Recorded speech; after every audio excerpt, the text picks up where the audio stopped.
उन्हाळ्यात घामोळ्यांमुळे त्रासले आहात, गरमी सहन होत नाही, आता उन्हाळ्यातही हिवाळ्यासारखी थंडी अनुभवायची आहे, तर वापरा फक्त रॅपल बर्फिला कूल घमोरी पावडर आयुर्वेदिक, जो देतो ताज्या लॅव्हेंडरच्या सुगंधासह घामोळ्यांपासून त्वरित आराम. संपूर्ण कुटुंबासाठी उपयुक्त, फक्त 90 रुपयात उपलब्ध. उन्हाळा कितीही गरम असो, आता थंडगार आणि सुगंधी अनुभव मिळवा. रॅपल बर्फिला कूल घमोरी पावडर आयुर्वेदिक आणि प्रभावी. नमस्कार, मी समीक्षा बेंडे. एडीएन बातमीपत्रात आपलं स्वागत. आजच्या दिवसभरात घडलेल्या घटनांचा आढावा आपण घेणारच आहोत. त्यापूर्वी एक नजर टाकूयात आजच्या ठळक घडामोडींवर. हा मुद्दा काढण्याची काय गरज? औरंगजेबाच्या कबरीबद्दल अजित पवारांचं मोठं विधान. रोखठोक भूमिका मांडत चर्चेला दिला पूर्णविराम. हर्सुल तलाव जवळील गट क्रमांक 216 व 217 येथील 180 अतिक्रमित घरांवर मनपाचा हातोडा. विना पोलीस बंदोबस्त कारवाई संपन्न. आरक्षित 2.5 एकर क्षेत्रावर त्वरित ताबा घेऊन आवास योजनेचं काम सुरू करणार. आता पाहूयात सविस्तर बातम्या. औरंगजेबाच्या कबरीवरून उपमुख्यमंत्री अजित पवार यांनी स्पष्ट भूमिका मांडली आहे. त्यांनी असं जुने मुद्दे काढण्याची गरज नसल्याचं सांगत त्यांनी देशासमोरील एआयच्या महत्त्वपूर्ण मुद्द्यांकडे लक्ष वेधलं असल्याचं प्रतिपादन माध्यमांशी बोलताना केलंय. मला हे कळत नाही हो, छत्रपती शिवाजी महाराज आपल्याला सोडून 1680 ला गेले. 1630 चा त्यांचा जन्म, 1680 ला ते गेले. आता हा सगळा काळ 80 ला गेल्यानंतर आता आपण 2025 मध्ये का असे जुने मुद्दे कुठले तरी काढले जात आहेत? आता ही समाधी काय आज आहे का? त्याच्यावर संयुक्त महाराष्ट्राचा मंगलकर चव्हाण साहेबांनी आणला. चव्हाण साहेबांच्या पासून आत्ताच्या देवेंद्रजींच्या पर्यंत एवढ्या वेगवेगळ्या मान्यवरांनी मुख्यमंत्रीपद भूषवलं. अनेक पंतप्रधान आपल्या रायगडला येऊन गेले, अनेक राष्ट्रपती रायगडला येऊन गेले, अनेक वेगवेगळे राजकीय नेते येऊन गेले. आता मधीच कुठले ना कुठले मुद्दे काढले जातात. त्या मुद्दा मांडण्याचा अधिकार प्रत्येकाला आहे, पण माझं स्वतःचं मत असं आहे की ज्याच्यातून नवीन प्रश्न निर्माण होतील. आज आपल्या सगळ्यांच्या समोर, जगाच्या, देशाच्या, राज्याच्या समोर एआयचा प्रश्न आहे, कृत्रिम बुद्धिमत्ता. बजेटमध्ये देखील मी त्याच्या संदर्भात आर्टिफिशियल इंटेलिजन्सच्या बद्दल बोललेलो आहे. आपण बजेटमध्ये तरतूद केलेली आहे. ॲग्रिकल्चर कृषी क्षेत्रामध्ये देखील त्या रस्त्याने गेल्याशिवाय गत्यंतर नाही. त्याशिवाय माझ्या शेतकऱ्याची पाण्याची बचत होऊ शकत नाही, खताची बचत होऊ शकत नाही, उत्पादन वाढ होऊ शकत नाही आणि जमिनीचा पोत पण चांगला राहू शकत नाही. हे असे अनेक कंगोरे त्याला आहेत. त्याच्यामुळे ह्या गोष्टीला आम्ही महत्त्व देतोय. त्याच्याकरता लवकर काही कॉन्फरन्स घेता येईल का? काही बाबतीमध्ये त्याचं संशोधन मोठ्या प्रमाणावर झालंय. मोठ्या मोठ्या कंपन्या त्याच्यामध्ये उतरलेल्या आहेत आणि त्या रस्त्यांनी कसं आमचा कापूस, सोयाबीन, ऊस, केळी, वेगवेगळ्या फळबागा, धान अशी वेगवेगळी पिकं घेणारा, इव्हन कांदा असा पिकं घेणारा आपला महाराष्ट्रातला शेतकरी आहे, त्याला कशी मदत होईल. आणि त्याच्यातून हे जे आपल्याला ऐकावं लागतं, वाचायला मिळतं की बाबा शेतकऱ्यांनी इथं नावमेद होऊन आत्महत्या केली, त्यांनी आत्महत्येपासून त्याला परावृत्त करणं आणि त्याचं शेतीवाडी, त्याचं कुटुंब व्यवस्थितपणे चालेल आणि त्याच्या मुलाबाळांचं लग्न कार्य आणि शिक्षण व्यवस्थितपणे होईल, अशा ह्या सगळ्या गोष्टी त्याच्यातनं भागवल्या जाऊ शकतात. आणि त्यामुळं जगाने पण हे तंत्रज्ञान एक्सेप्ट केलेलं आहे. इनफॅक्ट मी उदाहरणाखातर शेतीचं सांगितलं, पण ते सगळ्या क्षेत्रात आहे. उपमुख्यमंत्री अजित पवार यांनी सोमवारी ज्येष्ठ साहित्यिक प्राचार्य बोराडे आणि मुळे परिवार यांच्या निवासस्थानी जाऊन त्यांच्या कुटुंबियांची सांत्वनपर भेट घेतली आहे. प्राचार्य बोराडे यांच्या निधनानंतर सहवेदना व्यक्त करण्यासाठी श्री पवार आज छत्रपती संभाजीनगर इथं आले होते. प्राचार्य बोराडे यांच्या विद्यानिकेतन कॉलनी येथील शिवार या निवासस्थानी त्यांनी त्यांच्या कुटुंबियांची भेट घेतली व विचारपूस केली आहे. प्राचार्य बोराडे यांच्या पत्नी सुलभा बोराडे, कन्या प्रेरणा दळवी, तृप्ती इंगळे, हर्षवर्धन दळवी, पृथ्वी इंगळे, आदित्य जगताप, पुतणे संजय बोराडे, अनिरुद्ध पाटील हे बोराडे यांचे कुटुंबीय तसंच आमदार सतीश चव्हाण, आमदार विक्रम काळे यावेळी उपस्थित होते. तर सचिन मुळे यांच्या निवासस्थानी जाऊन त्यांच्या कुटुंबियांची सांत्वनपर भेट घेतली. हर्सुल तलाव परिसरातील गट क्रमांक 216 व 217 येथील आरक्षित आवास योजनेच्या भूखंडावरील जवळपास 180 अतिक्रमण हटवण्याची मोठी कारवाई मनपाच्या वतीनं करण्यात आली असून त्वरित जागेवर कुंपण करत ताबा घेणार आहे. तर सदर कारवाई पोलीस बंदोबस्ताविना नागरी मित्र पथकाच्या भरवशावर करण्यात आली आहे. हे विशेष.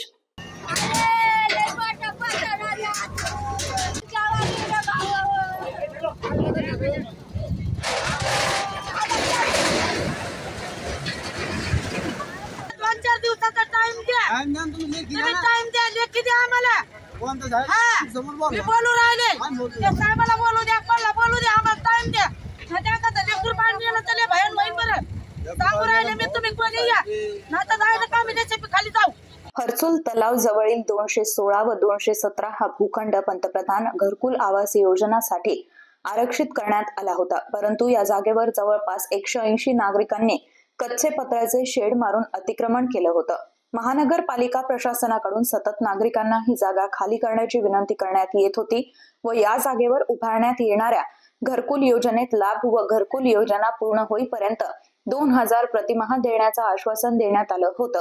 जागा रिकामी करण्यासाठी 5 दिवसांची मुदत दिली होती, पण नागरिकांनी कोणताही प्रतिसाद दिला नसल्यानं सोमवारी 24 मार्च रोजी अतिक्रमण काढण्याची कारवाई नियोजन करण्यात आलं आहे. सदर कारवाई मोठी असल्यानं नागरिकांचा विरोध बघता या मोहिमेकरिता मोठा पोलीस बंदोबस्तासाठी पोलीस प्रशासनाकडे मागणी करण्यात आली होती. परंतु पोलीस प्रशासन बंदोबस्त नाकारल्यानं ऐनवेळी मनपा प्रशासनाकडून नागरी मित्र पथक, झोन कार्यालय व सफाई कर्मचाऱ्यांच्या 150हून कर्मचारी घेऊन कारवाई करण्यात आली आहे. सोमवारी सकाळी मनपाचे 150 कर्मचारी अधिकारी, जेसीबी, टिपर, रुग्णवाहिका, अग्निशमन दलाच्या गाड्या यांचं पथक घेऊन हर्सुल वसाहत येथील मनपा शाळेसमोर जमा होऊन कारवाईसाठी रवाना झाले. अतिरिक्त आयुक्त संतोष वाहुले यांच्या नेतृत्वाखाली सदर कारवाई राबवण्यात आली. सुरुवातीला अनेक ठिकाणी महिला नागरिकांनी विरोध करत कारवाई थांबवण्याचा प्रयत्न केला, परंतु प्रशासनाकडून कारवाई फत्ते करण्यात आली.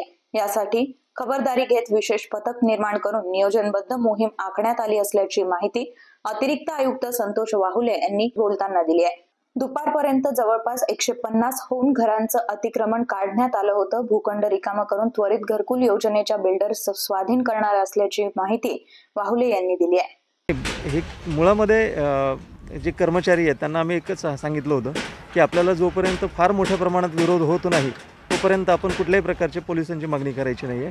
सेफर साईडला कायदा सुव्यवस्थेचा प्रश्न निर्माण होऊ नये म्हणून आम्ही ती मागणी केलेली होती. मात्र इथं आल्यानंतर आम्ही त्यांचे जे काही लोक असतील त्यांना यापूर्वी त्यांचं मतपरिवर्तन करण्याचा प्रयत्न केलेला होता आणि त्याच्या आधारे आज आम्हाला जाणवलं नाही की इथं आम्हाला पोलिसांच्या ह्याची गरज नसली.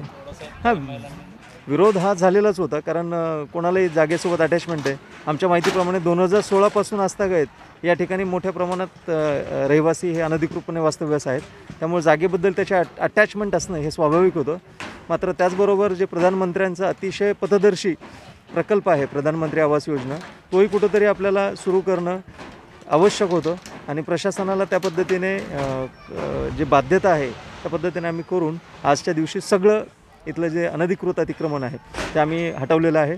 आणि त्याचबरोबर ज्या व्यक्तींना याच्यासाठीची जागा अलॉट झालेली आहे त्या व्यक्तींनाही आम्ही सूचना दिलेल्या आहेत की तात्काळ त्यांनी त्या पूर्ण जागेला कंपाऊंड करून घ्यावं. बार्बेड वायर फेन्सिंग असेल, टीनचं असेल, परंतु ते कंपाऊंड करून घ्यावं जेणेकरून ह्याला मोठ्या प्रमाणात परत आणखीन अतिक्रमण होऊ नये या बाबतीमध्ये त्यांनी दक्षता घेणं आवश्यक आहे. एकूण किती मालमत्ता काढली, एकूण किती घरं काढली? आमच्या माहितीप्रमाणे इथं 180 ते 200 ह्या घरामध्ये एकूण स्ट्रक्चर्स होती आणि ती आज जवळपास आत्तापर्यंत तरी 90% निघलेली आहेत. उर्वरित 10% पुढच्या अर्ध्या एक तासामध्ये आम्ही निश्चितपणे करू. एकूण किती मनुष्यबळ लागले? आपण कोणते विभागाचे कर्मचारी आपण? यामध्ये नागरी मित्र पथकाचे 60 माजी सैनिक उपस्थित होते आमचे अतिक्रमण विभागाचे 40 लोक इथं उपस्थित होते आणि अधिकाऱ्यांमध्ये उपायुक्त मॅडम असतील, सहाय्यक आयुक्त गिरी असतील, त्यांनी सगळ्यांनी हे केलं. साधारण 100च्या आसपास आम्हाला मनुष्यबळ लागले आणि त्यातही आम्ही झोन कार्यालयामधली 10 महिलांची यात आम्ही नियुक्ती केलेली होती.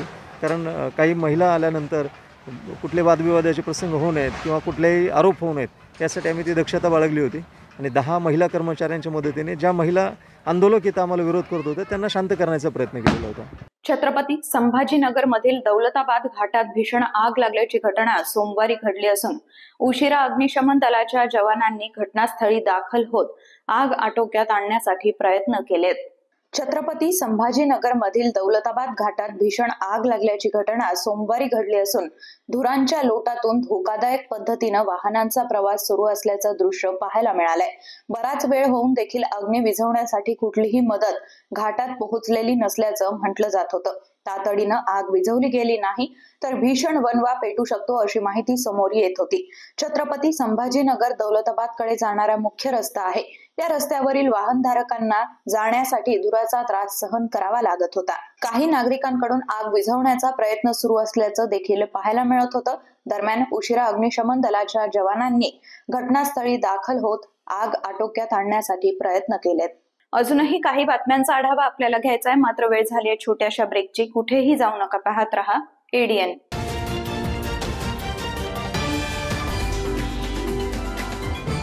उन्हाळ्यात घामोळ्यांमुळे त्रासले आहात, गरमी सहन होत नाही, आता उन्हाळ्यातही हिवाळ्यासारखी थंडी अनुभवायची आहे, तर वापरा फक्त रॅपल बर्फिला कूल घमोरी पावडर आयुर्वेदिक, जो देतो ताज्या लॅव्हेंडरच्या सुगंधासह घामोळ्यांपासून त्वरित आराम. संपूर्ण कुटुंबासाठी उपयुक्त, फक्त 90 रुपयात उपलब्ध.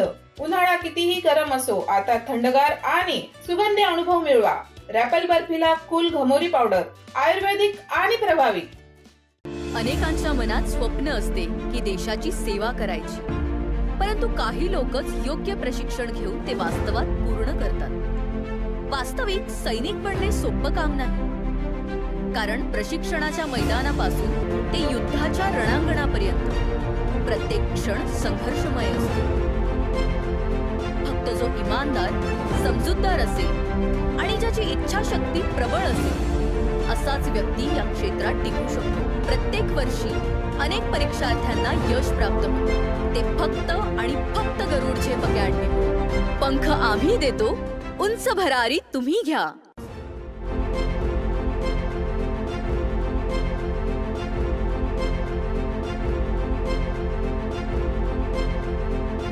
शिक्षण असो किंवा नोकरी, कुठल्याही कामानिमित्त छत्रपती संभाजीनगर येथे येत असाल तर तुमच्या घरगुती जेवणाची चिंता आता मिटली.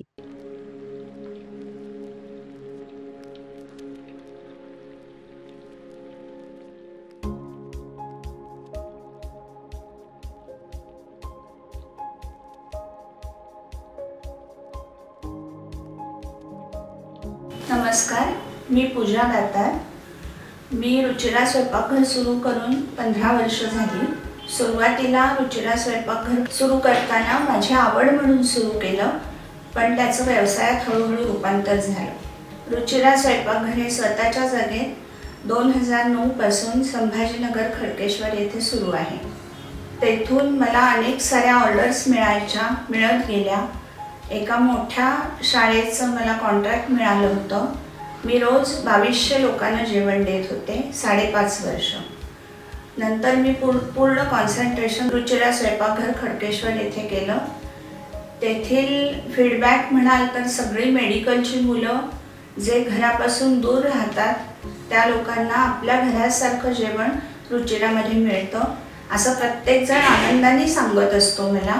आणि मी तर म्हणते की तुम्ही ते पे करून जेवता, पण ते म्हणतात की नाही, पे हा भाग वेगळा आहे, पण आमच्या शुभेच्छा आणि सदिच्छा जास्त महत्त्वाच्या आहेत.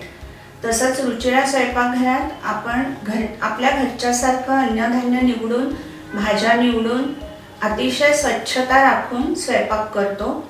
स्वयंपाकात घरगुती मसाले 80% वापरले जातात. माझा कटाक्ष क्वालिटी मेंटेन करण्यावर असतो, त्यामुळे मी किराणा जास्तीत जास्त चांगल्या क्वालिटीचा आणते. तसंच भाजीपाला जाधव मंडईत आणते, त्यामुळे ताजा स्वच्छ भाजीपाला मिळतो. त्यामुळे आपल्या स्वयंपाकाची चवही उत्तम राखता येते आणि आरोग्यपूर्ण स्वयंपाक होतो. घरगुती जेवणाच्या चवीसाठी एकदा अवश्य भेट द्या रुचिरा स्वयंपाकघर येथे.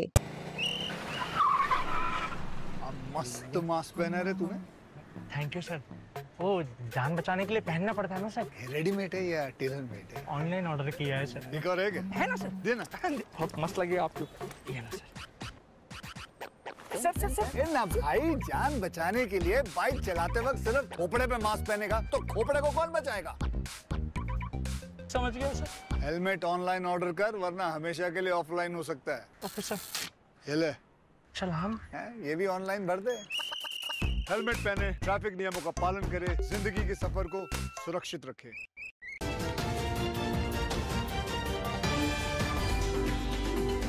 ब्रेक नंतर आपलं स्वागत. शहीद भगतसिंग सुखदेव राजगुरू यांच्या शहीद दिनानिमित्त all India students federation AISF तर्फे दरवर्षीप्रमाणे जिवंत देखावा आयोजित करण्यात आला होता. 23 मार्च 1931 रोजी भगतसिंग सुखदेव राजगुरू यांना लाहोर जेलमध्ये ब्रिटिशांनी फासावर चढवलं होतं. पैठण गेट इथं दरवर्षीप्रमाणे ऑल इंडिया स्टुडंट्स फेडरेशन तर्फे सायंकाळी 7 ते 10 वाजेपर्यंत हा कार्यक्रम सुरू होता. यावेळी मोठ्या संख्येनं नागरिक जमा झाले होते. भाकपचे सचिव मंडळ सदस्य कॉम्रेड राम बाहेती यांच्या हस्ते मशाल पेटवून कार्यक्रमाची सुरुवात झाली. थोड्या वेळानं या तीनही क्रांतिकारांना फासावर दिलं जात होतं. असा देखावा सादर करत इतिहासाला उजाळा दिला जात होता. यावेळी हमाल मापाड्याचे नेते साथी सुभाष लोमटे व अंगणवाडी कर्मचाऱ्यांच्या नेत्या कॉम्रेड तारा बनसोडे यांचंही भाषण झालंय. या देखाव्यात Sanket Chavan Bhagat Singh, Yogesh Salve Sukhdev, Ananta Karhale Rajguru, Madhukar Gaikwad, doctor Pritam Ghangave British police यांची भूमिका केली. यावेळी AISFचे माजी महासचिव advocate Abhay Taksal, comrade Vikas Gaikwad, comrade Jyotika Gaikwad यांच्यासह अनेकांची उपस्थिती होती. आज 23 मार्च आहे. 23 मार्च 1931 रोजी लाहोरच्या जेलमध्ये शहीद भगतसिंग, सुखदेव आणि राजगुरू या 3 क्रांतिकारकांना इंग्रज सरकारने फासावर दिलं होतं. देशाच्या स्वातंत्र्यासाठी फासावर जाणाऱ्या या तरुणांचं स्वप्न होतं की त्यांना सरकारने फासावर द्यावं आणि त्यांनी देशासाठी बलिदान द्यावं. परंतु हे करत असताना भगतसिंगाचं स्वप्न होतं की या देशामध्ये प्रत्येकाला शिक्षण मिळालं पाहिजे, प्रत्येकाला काम मिळालं पाहिजे, असा समाजवादी भारत प्रस्थापित झाला पाहिजे, असं भगतसिंगाचं स्वप्न होतं. आणि म्हणून जे काळे कायदे इंग्रज सरकार कामगार आणि शेतकऱ्यांच्या विरोधात आणत होतं, ते काळे कायदे पास करू नका या मागणीसाठी कोणालाही जीवित हानी होणार नाही, फक्त आवाज होईल अशा प्रकारचा बॉम्ब तयार करून भगतसिंगांनी ब्रिटिशांच्या पार्लमेंटमध्ये टाकलेला होता. त्यामध्ये कोणाचीही जीवित हानी झालेली नव्हती. आणि 23 मार्च रोजी फासावर देण्यात येणार नव्हतं, 24 मार्च रोजी फासावर देण्यात येणार होतं. परंतु लाहोरच्या जेलच्या बाहेर हजारो लोक जमा झालेले होते आणि ते जेल तोडून भगतसिंग, सुखदेव आणि राजगुरूंना बाहेर काढतील की काय अशी भीती इंग्रज सरकारला होती. म्हणून त्यांनी नियम तोडून संध्याकाळच्या वेळी भगतसिंगाला, सुखदेवला, राजगुरूला फासावर दिलं. आजही ती घोषणा इन्कलाब जिंदाबाद, साम्राज्यवाद मुर्दाबाद ही घोषणा अजूनही सर्वांच्या कानामध्ये घुमते.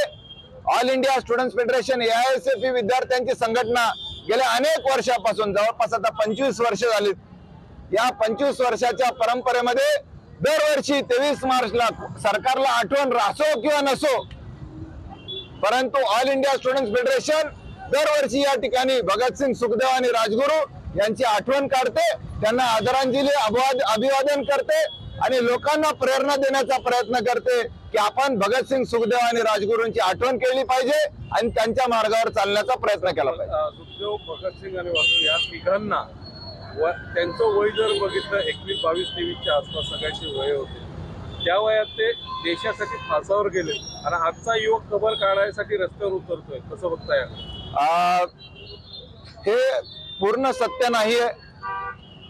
जे युवक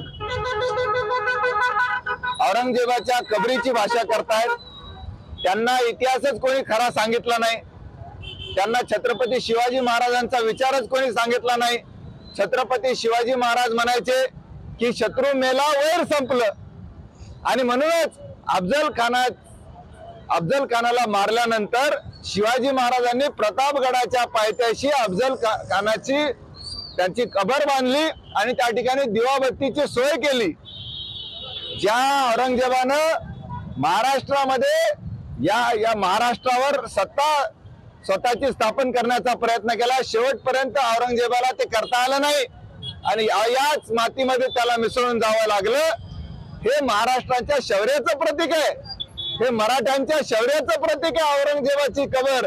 आणि ज्यांना हे इतिहासच माहित नाही, ज्यांना महाराजांचा इतिहास मान्यच नाही, ज्यांना जिजाऊंचा अपमान करणाऱ्याचा राग येत नाही, ज्यांना संभाजी महाराजांचा अपमान करणाऱ्याचा राग येत नाही, जे त्याला देशाबाहेर पळून लावतात, अशाची काही निवडक मुलं आहेत किंवा निवडक काही संघटनेचे लोक आहेत. जनता शांत आहे. लोकांना आता शिवाजी महाराजांचा खरा इतिहास कळालेला आहे. फुले शाहू आंबेडकरांचा अपमान आता जनता सहन करणार नाही. त्यामुळे काही मोजके बोटावर मोजणे इतके लोक त्याची भाषा करतात. आपण बघताय संभाजीनगरमध्ये अत्यंत शांततेचं वातावरण आहे. बाहेरचे लोक इथे येतील, गोंधळ करतील म्हणून पोलिसांनी देखील प्रतिबंधात्मक उपाय केलेले आहेत. आम्ही त्यांना देखील निवेदन दिलेलं आहे की कडक कारवाई करा आणि जनतेला देखील आता आवाहन करण्याची गरजच नाही. जनता अत्यंत शांत आहे. या ठिकाणचा हिंदू, मुस्लिम, बौद्ध, शीख सगळे एकोप्यानं अगदी आनंदाने नांदतात आणि म्हणूनच भगतसिंगाची आज आठवण येते. भगतसिंग म्हणाले होते, माझं स्मारक उभारू नका. जर माझं स्मारक उभारायचं असेल तर हिंदू मुस्लिमांनी एकता ठेवावी, हेच माझं खरं स्मारक असेल, हे भगतसिंगाचं वाक्य आहे. आणि म्हणून आम्ही भगतसिंगांना अभिवादन करतो. शहीद भगतसिंग यांच्या नामफलकाचं उद्घाटन करून भगतसिंग सुखदेव राजगुरू यांना अभिवादन करण्यात आलंय. महान क्रांतिकारक भगतसिंग, सुखदेव व राजगुरू यांना 23 मार्च 1931 रोजी इंग्रजांनी फासावर चढवलं. या दिवसाची आठवण व शहीदांना अभिवादन करण्यासाठी शहीद भगतसिंग यांच्या नावानं विश्रांती चौक, जय भवानी नगर इथं नामफलक लावण्यात आला आहे. या नामफलकाचं उद्घाटन मराठा क्रांती मोर्चाचे नेते नितेश ढवळे पाटील यांच्या हस्ते झालं. परिसरातील तरुणांना भगतसिंग व त्यांच्या सहकाऱ्यांची आठवण व देशप्रेमाची प्रेरणा मिळावी यासाठी हा फलक लावण्यात आला, अशी माहिती या कार्यक्रमाचे आयोजक कॉम्रेड मधुकर खिल्लारे यांनी दिली आहे. या प्रसंगी प्रामुख्याने संदीप शिंदे, भारत गायकवाड, भाऊसाहेब काळुंके, शाहीर वसुधा कल्याणकर, मुरली पवार यांनी भगतसिंग आणि त्यांच्या सहकाऱ्यांनी केलेल्या क्रांती कार्यावर आपलं मनोगत व्यक्त करून त्यांना अभिवादन केलंय. यावेळी जॉली बोर्ड कंपनी कामगार नवसाजी हनुमंते यांनी कार्यक्रमाचे आभार मानले. यावेळी माजी नगरसेवक सुभाष परदेशी, निलेश पाखरे, बाळासाहेब साळुंके, माजी सैनिक परमेश्वर दसपुते, सुभाष साबळे, संजय अंभोरे, बाळू बोधक, प्रल्हाद साळवे, घारे, राजू जाधव, भगवान देव्हारे, संतोष प्रधान, आम्रपाली म्हस्के, निवृत्ती कांबळे, विनोद पाठक यांची उपस्थिती होती. राजगुरू हे देशासाठी फासावर चढले. 11 वर्षाचा मुलगा, फक्त 11 वर्षाचा मुलगा असताना ते भगतसिंग हे क्रांतिकारक झाले. जालियनवाला हत्याकांड जेव्हा घडलं तेव्हा शहीद भगतसिंग हे फक्त 11 वर्षाचे होते. ते त्या जालियनवाला बागेत गेले. तिथून त्यांनी आपल्या क्रांतिकारकांची, आपल्या देशवासियांची तिथं जे रक्त सांडलं होतं ते एका पिशवीत भरून आणलं आणि ते घरी ठेवलं. आणि तिथून पुढं त्यांनी क्रांतीला सुरुवात केली. आणि जेलमध्ये असतानाही त्यांनी अनेक दिवस उपोषण केले, अनेक दिवस इंग्रजांना सळोकीपळो करून सोडलं. जेव्हा त्यांना फाशी दिल्यानंतर त्यांना त्या जेलच्या समोरच्या गेटमधून न आणता त्यांना मागची भिंत फोडून मागच्या भिंतीच्या तिकडून त्यांना त्यांचे शव नेण्यात आले. एवढी दहशत शहीद भगतसिंगाची, सुखदेव राजगुरूंची एवढी दहशत मेल्यानंतरही होती आणि आजही आहे. असे क्रांतिकारक न भूतो न भविष्यते आपल्या देशात घडलेले आहेत. आणि आपले खिल्लारे भाऊंनी असं एक उपक्रम इथं केला आहे की आपलं एक शहीद भगतसिंगाचा चौक इथे त्यांनी उभारला आहे. तरी मी सगळ्यांच्या वतीने त्यांचे धन्यवाद देतो व मला बोलू देण्यास संधी दिली. मी या धन्यवाद देतो व 2 शब्द सांगतो. खरं चौक नाहीये, चौक डोक्यात होतं, परंतु इथं ऑलरेडी जुना चौक आहे, त्याचं नाव आहे. कालांतरानं जर त्याची गरज पडली, सगळ्या नागरिकांना जर वाटलं की नाही आपल्याला एक प्रेरणा म्हणून त्या चौकाला नाव द्यायचं, तर ते भविष्यात परंतु एका पाठी म्हणून आपण फलक भगतसिंगांच्या नावाचा फलक. छत्रपती संभाजीनगर मधील न्याय विभागाअंतर्गत येणाऱ्या वसतिगृहाच्या इमारतीचं 2008 साली बांधकाम झालं. तेव्हापासून इमारतीची कोणतीही दुरुस्ती झाली नाही. मागे छत पडून एक विद्यार्थी जखमी झाला होता. त्यानंतर या वसतिगृहाच्या डागडुजीसाठी 2.5 कोटी रुपये मंजूर झाले, मात्र 1ही रुपया खर्च झाला नाही. आता 4.5 कोटी रुपयांची घोषणा दुरुस्तीसाठी करण्यात आली आहे. ते पैसे लगेच खर्च करणार का, यासह अन्य समस्यांकडे विरोधी पक्ष नेते अंबादास दानवे यांनी सभागृहाचं लक्ष वेधलंय. या विषयावर आधी चर्चा झालेली होती. छत्रपती संभाजीनगर शहरातील सामाजिक न्याय विभागाच्या अखत्यारीतील वसतिगृहाचे विद्यार्थ्यांची गैरसोय. सभापती महोदय, माननीय मंत्री महोदयांनी माझ्या माहितीप्रमाणे 24 डिसेंबर रोजी या ठिकाणी भेट दिलेली होती. ही इमारत सभापती महोदय 2008 ला कन्स्ट्रक्शन झालेली, आज 2025 आहे. या मधल्या काळात या इमारतीची कोणतीही दुरुस्ती सभापती महोदय झाले नाही. मागच्या काळात छत पडल्यामुळं एक विद्यार्थी जखमी झाल्याची सुद्धा घटना घडलेली आहे. एक माझं म्हणणं की ही 2.5 कोटी रुपये एकदा मंजूर झाले होते, परंतु या 2.5 कोटी रुपये 1 रुपया त्यातला खर्च झाला नाही. आता मंत्री महोदयांनी नव्यानं 4.5 कोटी रुपये मंजूर झाल्याची घोषणा केलेली आहे. माझा मुद्दा असा आहे की हे 4.5 कोटी रुपये जे खर्च करण्यासाठी या हॉस्टेलच्या साठी आलेले आहेत, याचं ताबडतोब करणार का? एक. दुसरी गोष्ट, या हॉस्टेल्समध्ये जेवणात अळ्या निघणे, ड्रेनेज जवळ जेवण बनवले जाणे, अशा पद्धतीनं कंत्राटदार तिथं वर्तणूक करतो. त्याच्यावर नोटीसी पलीकडं प्रशासन काहीच करत नाही. तेव्हा अशा ज्या मेस आहेत याचं कंत्राट नव्यानं देण्याचं नियोजन आहे का? दुसरा प्रश्न.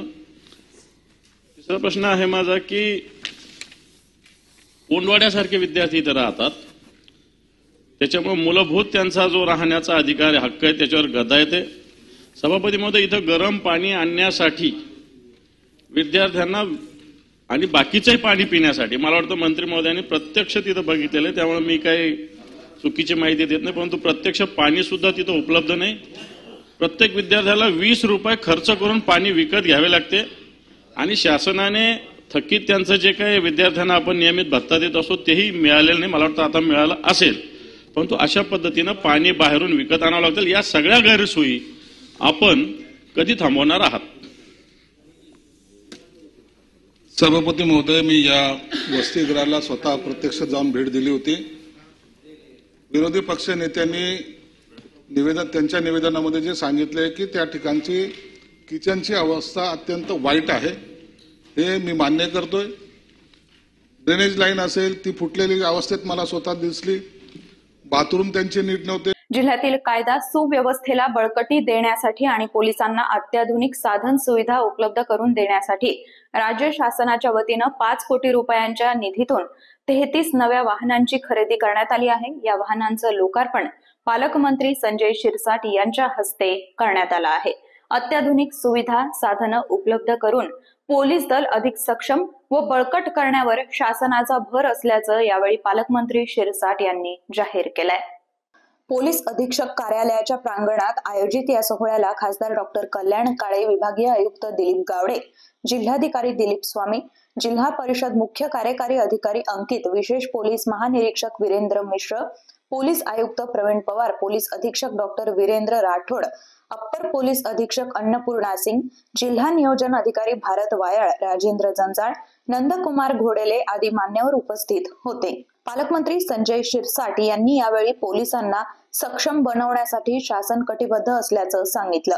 गुन्हेगारीच्या निर्मूलनासाठी आणि शांतता कायदा सुव्यवस्था राखण्यासाठी पोलिसांना आवश्यक ती साधनं पुरवली जातील. पोलिसांनी जबाबदारीनं काम करावं आणि सामान्य नागरिकांना न्याय मिळवून द्यावं असं सांगितलंय. यावेळी पोलिसांसाठी अँब्युलन्स देण्याचाही निर्णय जाहीर करण्यात आलाय. पोलिसांचं मनोबल वाढवण्यासाठी शासन त्यांच्या पाठीशी ठामपणे उभं राहील, असंही मंत्री शिरसाट म्हणाले. आगामी काळात आणखी 30 वाहनं पोलिसांना देण्यात येणार आहेत, असंही त्यांनी जाहीर केलं. पोलीस दलाच्या या आधुनिकीकरणामुळे जिल्ह्यातील कायदा व सुव्यवस्था अधिक सक्षम होईल, तसंच गुन्हेगारीवर आळा बसण्यास मदत होईल, असा विश्वास यावेळी व्यक्त करण्यात आलाय. खासदार डॉक्टर कल्याण काळे यांनीही यावेळी आपलं मनोगत व्यक्त केलं. त्यानंतर हिरवी झेंडी दाखवून नवीन वाहनं पोलीस दलात समाविष्ट करण्यात आली आहेत. शेवटी परत एकदा एक नजर टाकूयात आजच्या ठळक घडामोडींवर. हा मुद्दा काढण्याची काय गरज? औरंगजेबाच्या कबरीबद्दल अजित पवारांचं मोठं विधान. रोखठोक भूमिका मांडत चर्चेला दिला पूर्णविराम. हर्सुल तलाव जवळील गट क्रमांक 216 व 217 येथील 180 अतिक्रमित घरांवर मनपाचा हातोडा. विना पोलीस बंदोबस्त कारवाई संपन्न. आरक्षित 2.5 एकर क्षेत्रावर त्वरित ताबा घेऊन आवास योजनेचं काम सुरू करणार. याचबरोबर हे बातमीपत्र इथेच संपलं. पुन्हा भेटूयात पुढील बातमीपत्रात. तोपर्यंत पाहत रहा आपल्या हक्काचं बातमीपत्र ADN. उन्हाळ्यात घामोळ्यांमुळे त्रासले आहात, गरमी सहन होत नाही. आता उन्हाळ्यातही हिवाळ्यासारखी थंडी अनुभवायची आहे, तर वापरा फक्त रॅपल बर्फीला कूल घमोरी पावडर आयुर्वेदिक, जो देतो ताज्या लॅव्हेंडरच्या सुगंधासह घामोळ्यांपासून त्वरित आराम. संपूर्ण कुटुंबासाठी उपयुक्त, फक्त 90 रुपयात उपलब्ध. उन्हाळा कितीही गरम असो, आता थंडगार आणि सुगंधी अनुभव मिळवा. रॅपल बर्फीला कूल घमोरी पावडर आयुर्वेदिक आणि प्रभावी.